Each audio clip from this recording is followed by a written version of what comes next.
Welcome to the Slop Temple. We pray this video helps. In this video, I will explain how to identify the Christmas ramp in car suspension tests.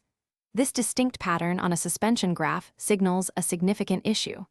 It often indicates a shock absorber that is either seized or excessively stiff, preventing proper wheel movement. Understanding this visual cue is crucial for diagnosing underlying suspension problems quickly and accurately. We'll explore what causes this specific graph shape and how to address it effectively. The Christmas ramp pattern typically arises from a shock absorber that isn't functioning correctly. When a shock is seized or excessively stiff, it cannot dampen wheel oscillations as intended.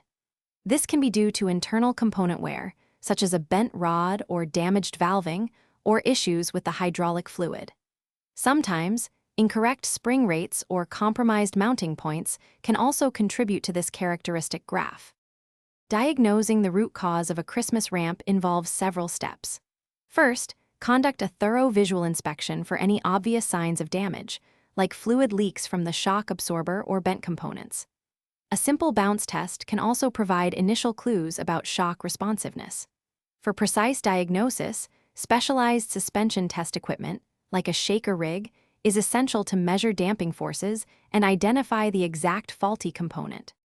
Preventing the Christmas ramp pattern involves proactive maintenance.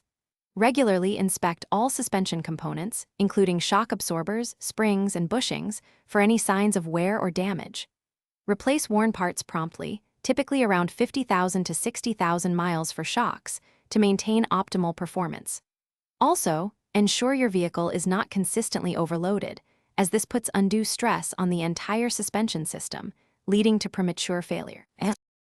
Thanks for watching. Consider subscribing if we helped you.